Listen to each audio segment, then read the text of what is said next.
Hi all welcome to my channel. ಇವತ್ತಿನ video ಮೂಲಕ ಒಂದು ಕೊರಿಯನ್ ಹುಡುಗಿರು ಅವ್ರ ಸ್ಕಿನ್ ಎಲ್ಲ ಎಷ್ಟು ಚೆನ್ನಾಗಿರುತ್ತಲ್ಲ, ನೋಡಿದ್ರೇ ಪಳಪಳ ಅಂತ ಇರುತ್ತೆ. ಒಂದು 60-70 ಆದರೂ ಕೂಡ ಅವ್ರ ಸ್ಕಿನ್ ಮಾತ್ರ ತುಂಬಾ ಚೆನ್ನಾಗಿ ರಿಂಕಲ್ಸ್ ಏನು ಇಲ್ದಿರೆ ತುಂಬ ಚೆನ್ನಾಗಿರುತ್ತೆ.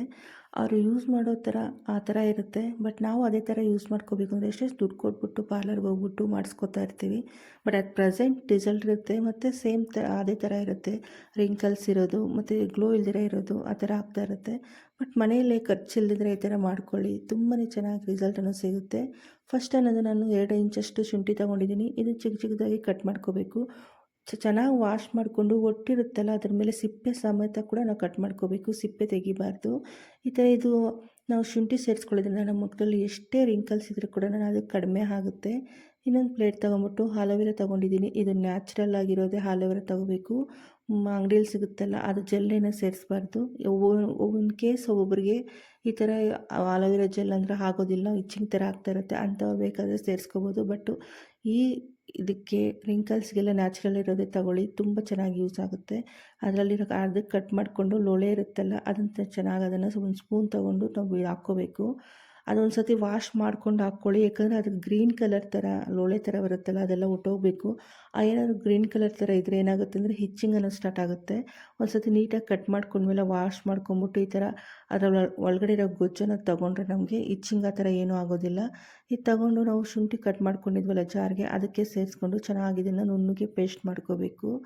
ಇದು ತುಂಬಾ ಚೆನ್ನಾಗಿ ಯೂಸ್ ಆಗುತ್ತೆ. ಯಾಕಂದರೆ 60-50 ಆಗೋದ್ಮೇಲೆ ರಿಂಕಲ್ಸ್ ಅನ್ನೋದು 40 ಆದಮೇಲೆ ಕೂಡ ರಿಂಕಲ್ಸ್ ಅನ್ನೋದು ಬರ್ತಾ ಇರುತ್ತೆ. ಈ ಥರ ಮಾಡ್ಕೊಂಡು ಇಟ್ಕೊಳ್ಳಿ, ರಿಂಕಲ್ಸ್ ಅನ್ನೋದು ಕೂಡ ನಿಜನೇ ಕಡಿಮೆ ಆಗುತ್ತೆ. ನಮ್ಮ ಸ್ಕಿನ್ನು ಒಂದು 25-30 ಇಯರ್ಸ್ ಥರ ಆಗುತ್ತೆ ಒಂದು ಸತಿ ಯೂಸ್ ಮಾಡಿ. ಇದನ್ನು ಚೆನ್ನಾಗಿ ಮಿಕ್ಸಿ ಮಾಡ್ಕೊಂಡ್ಮೇಲೆ ಒಂದು ಚಿಕ್ಕದೊಂದು ಜಾರ್ ತೊಗೊಂಡು ಅದಕ್ಕೆ ನಾವು ಕಾಫಿ ಸ್ಟ್ರೈನರ್ ಬರುತ್ತಲ್ಲ ಆ ಸ್ಟ್ರೈನರ್ ತೊಗೊಂಡು ಚೆನ್ನಾಗಿ ಇದನ್ನು ಇದು ಮಾಡ್ಕೋಬೇಕು, ಫಿಲ್ಟರ್ ಥರ ಮಾಡ್ಕೋಬೇಕು, ಸೋದಿಸ್ಕೋಬೇಕು. ತುಂಬಾ ಯೂಸ್ ಆಗುತ್ತೆ. ಇದನ್ನು ಆರಾಮಾಗಿ ಸ್ಟೋರ್ ಮಾಡ್ಕೋಬೋದು. 15 ಡೇಸ್ವರೆಗೂ ಆರಾಮಾಗಿ ಫ್ರಿಜ್ಜಲ್ಲಿ ಇಟ್ಟು ಸ್ಟೋರ್ ಮಾಡ್ಕೋಬೋದು. ಒಂದು ಸತಿ ಮಾಡಿಕೊಂಡ್ರೆ ಆರಾಮಾಗಿ 15 ಡೇಸ್ ಆ ಥರ ಬರುತ್ತೆ. ಅಟ್ಲೀಸ್ಟು ಒಂದು 10 ಡೇಸ್ ಆದರೂ ಬರುತ್ತೆ.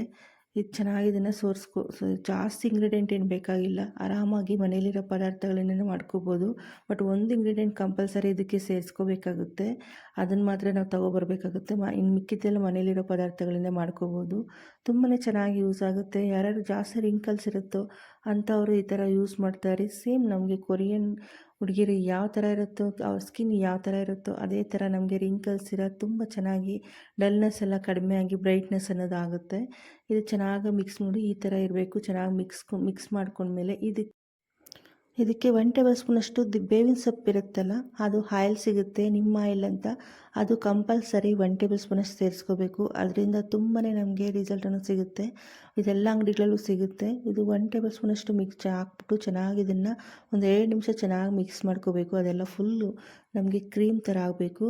ಈ ಥರ ನೋಡಿ ಎಲ್ಲ ಕ್ಲೀನಾಗಿ ಮಿಕ್ಸ್ ಮಾಡಿಕೊಂಡು ನೈಟ್ ಟೈಮ್ ನಾವು ಫೇಸ್ ವಾಶ್ ಅನ್ನೋದು ಮಾಡ್ಕೋತೀವಲ್ಲ ಆವಾಗ ಒಂದು 10 ಮಿನಿಟ್ಸ್ ಚೆನ್ನಾಗಿ ಇದನ್ನು ಎಲ್ಲ ಕ್ಲೀನಾಗಿ ಫೇಸ್ ಎಲ್ಲ ಕ್ಲೀನಾಗಿ ವಾಶ್ ಮಾಡ್ಕೊಂಡ್ಮೇಲೆ ಒಂದು 10 ಮಿನಿಟ್ಸ್ ಚೆನ್ನಾಗಿ ಅಪ್ಲೈ ಮೆಸಾಜ್ ಥರ ಮಾಡ್ಕೋಬೇಕು. ಒಂದು 10 ಮಿನಿಟ್ಸ್ ಆದಮೇಲೆ ಇನ್ನೊಂದು 10-20 ಮಿನಿಟ್ಸ್ ಹಾಗೆ ಬಿಟ್ಬಿಟ್ಟು ಮತ್ತೆ ಸೋಪ್ ಹಾಕ್ದಿರ ತಣ್ಣೀರಲ್ಲಿ ನಾವು ಮುಖ ಅನ್ನೋದು ಫೇಸನ್ನು ತೊಳ್ಕೊಬೇಕು. ಈ ಥರ ನಾವು ನೈಟ್ ಟೈಮ್ ಮಾಡ್ಕೊಂಡು ಬರ್ತಾ ಇರೋದ್ರಿಂದ ಎಷ್ಟೇ ರಿಂಕಲ್ಸ್ ಇರಲಿ, ನಮ್ಮ ಫೇಸಲ್ಲಿ ಡಲ್ನೆಸ್ ಇರಲಿ, ಆ ಮಚ್ಚೆಗಳೆಲ್ಲ ಇರುತ್ತಲ್ಲ ಅದೆಲ್ಲ ಫುಲ್ ಕಡಿಮೆ ಆಗುತ್ತೆ. ಒಂದು ಸತಿ ಯೂಸ್ ಮಾಡಿಬಿಟ್ಟು ಕಮೆಂಟ್ ಮಾಡೋದಂತೂ ಮರಿಬೇಡಿ. ತುಂಬಾ ಚೆನ್ನಾಗಿ ರಿಸಲ್ಟನ್ನು ಸಿಗುತ್ತೆ. ನಾವು ತೊಗೊಬರ್ಬೇಕಾಗಿರೋದು ನಿಮ್ಮ ಆಯಿಲದ್ದು ಮಾತ್ರ ತೊಗೋಬೇಕಷ್ಟೇ, ಇನ್ನು ಯಾವುದು ಬೇಕಾಗಿಲ್ಲ. ಆರಾಮಾಗಿ ಮನೆಯಲ್ಲಿರೋ ಪದಾರ್ಥಗಳಿಂದನೇ ಯೂಸ್ ಮಾಡ್ಕೋಬೋದು. ತುಂಬಾ ಚೆನ್ನಾಗಿ ರಿಸಲ್ಟನ್ನು ಸಿಗುತ್ತೆ. ಐ ಹೋಪ್ ಈ ವಿಡಿಯೋ ಇಷ್ಟ ಆಗುತ್ತೆ ಅಂದ್ಕೊಂಡಿದ್ದೀನಿ. ಇಷ್ಟ ಆಗಿದ್ರೆ ನಿಮ್ಮ ಫ್ಯಾಮಿಲಿ ಮೆಂಬರ್ಸ್ಗೆ, ನಿಮ್ಮ ಫ್ರೆಂಡ್ಸ್ಗೆ ಶೇರ್ ಮಾಡಿ. ಹಾಗೆ ಯಾರಾದರೂ ಫಸ್ಟ್ ಟೈಮ್ ನನ್ನ ಚಾನಲ್ ನೋಡ್ತಿದ್ರೆ ಪ್ಲೀಸ್ ಸಬ್ಸ್ಕ್ರೈಬ್ ಮಾಡ್ಕೊಳ್ಳಿ. Thank you for watching.